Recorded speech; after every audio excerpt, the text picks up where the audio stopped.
ನಾ ಹೇಳೋ ಮಾತು ಪಕ್ಕ ನೆನ್ಪಿಡ್ಕೊಳ್ಳಿ.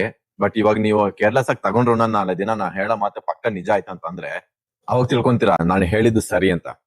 ಈ ಇನ್ಸ್ಟಾಗ್ರಾಮು, ಫೇಸ್ಬುಕ್, ಈ ಯೂಟ್ಯೂಬ್ ಇಂದ ಪ್ರತಿ ಒಬ್ರುನು ಮ್ಯಾಕ್ಸಿಮಮ್ 50,000 1 ಲಕ್ಷವರೆಗೂ ದುಡ್ಡು ಮಾಡಿ. ಪ್ರತಿಯೊಬ್ಬರ ಹತ್ರನು ಫೋನ್ ಐತೆ, ಪ್ರತಿಯೊಬ್ಬರ ಹತ್ರನು ಇನ್ಸ್ಟಾಗ್ರಾಮ್ ಐತೆ, ಫೇಸ್ಬುಕ್ ಐತೆ, ಯೂಟ್ಯೂಬ್ ಐತೆ. ಇನ್ಸ್ಟಾಗ್ರಾಮ್ ಓಪನ್ ಮಾಡ್ಬಿಟ್ಟು ವಿಡಿಯೋಸ್ ನೋಡ್ತಾ ಇರ್ತೀವಿ, ಒಂದೊಂದೇ ಮೇಲೆ ಹತ್ತುತ್ತಾ ಇರ್ತೀವಿ. ಆದ್ರೆ ಲೈಕ್ ಕೊಡಲ್ಲ, ಕಾಮೆಂಟ್ ಮಾಡಲ್ಲ, ಫಾಲೋ ಮಾಡಲ್ಲ. ನಾನೊಂದು 100 ವಿಡಿಯೋ ನೋಡ್ದೆ ಅನ್ಕೊಳ್ಳಿ, 100 ವಿಡಿಯೋಗೂ 100 ಲೈಕು, 100 ಕಾಮೆಂಟು, 100 ಫಾಲೋ ಮಾಡಿದ್ರೆ ಅವ್ರು ಮತ್ತೆ ನಮ್ಮನ್ನ ಫಾಲೋ ಮಾಡೇ ಮಾಡ್ತಾರೆ. ಹಂಗೆ ಒಂದು ದಿನಕ್ಕೆ 100 ಫಾಲೋವರ್ಸ್ ಅಂತಂದ್ರೆ 10 ದಿನಕ್ಕೆ 1000 ಫಾಲೋವರ್ಸ್. ಹಂಗೆ ನಮ್ ಒಂದ್ 2 ತಿಂಗಳ ಅಷ್ಟೊತ್ತಿಗೆ ಎಷ್ಟು ಜನ ಫಾಲೋವರ್ಸ್ ಆಗಿರ್ತಾರೆ ನೋಟ್ ಮಾಡಿ. ಜನಗೆ ಹೀಗೋ ಏನು ಗೊತ್ತಾ, ನಾನ್ ಫಾಲೋ ಮಾಡ್ತೀನಿ ಆದ್ರೆ ಆ ಕಡೆನ ನಮ್ಮನ್ನ ಫಾಲೋ ಮಾಡಲ್ಲ. ಏನಂತ ಗೊತ್ತಾ, ನಾನ್ ಯಾಕೆ ಅವ್ರನ್ನ ಫಾಲೋ ಮಾಡೋ ಅನ್ನೋ ಒಂದು ಈಗೋ.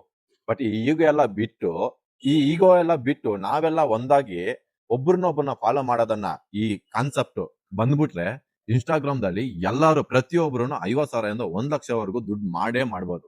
ಹೆಂಗೆಂಗೋ ವಿಡಿಯೋಸ್ ಮಾಡಿದ್ದಾರೆ, ಆದ್ರೆ ಅವ್ರಿಗೆ ಫಾಲೋವರ್ಸ್ ಜಾಸ್ತಿ ಇದಾರೆ, ಲೈಕ್ಸ್ ಜಾಸ್ತಿ ಇದೆ. ಅದಕ್ಕೆ ಅವರು ಇನ್ಸ್ಟಾಗ್ರಾಮ್ ಇಂದ ಅರ್ನ್ ಮಾಡ್ತಿದ್ದಾರೆ, ಲಕ್ಷ ಲಕ್ಷ ಅರ್ನ್ ಮಾಡ್ತಿದ್ದಾರೆ. ಹಾಗೆ ಎಲ್ಲರೂ ಒಗ್ಗಟ್ಟಾಗಿ ಒಬ್ಬರನ್ನೊಬ್ಬರನ್ನ ಫಾಲೋ ಮಾಡ್ಕೊಂಡ್ರೆ ಎಲ್ಲಾರ ಹತ್ರನು ಲಕ್ಷಾನ್ಗಟ್ಲೆ ಫಾಲೋವರ್ಸ್ ಬಂದೇ ಬರ್ತಾರೆ. ನೀನೊಂದು ವಿಡಿಯೋ ನೋಡ್ತಿರ್ತೀಯ, ಆ ವಿಡಿಯೋ ನಿನ್ಗೆ ಇಷ್ಟ ಆಯ್ತಾ, ಪಕ್ಕ ನೀನು ಅವ್ರನ್ನ ಫಾಲೋ ಮಾಡು. ಒಂದಲ್ಲ ಒಂದು ದಿನ ನಿನ್ ಇನ್ಸ್ಟಾಗ್ರಾಮ್ ಗ್ರೋತ್ ಆಗೇ ಆಗುತ್ತೆ. ಇವತ್ತು ನನ್ ಫಾಲೋವರ್ಸ್ ಇಲ್ಲ ಅಂತ ಹೇಳ್ಬಿಟ್ಟು ನಾನು ವಿಡಿಯೋ ಮಾಡೋದನ್ನ ನಿಲ್ಸಲ್ಲ. ಇವತ್ತಿಗಿಷ್ಟೇ, ನಾಳೆ ಸಿಗೋಣ. ಟಾಟಾ, ಬಾಯ್ ಬಾಯ್.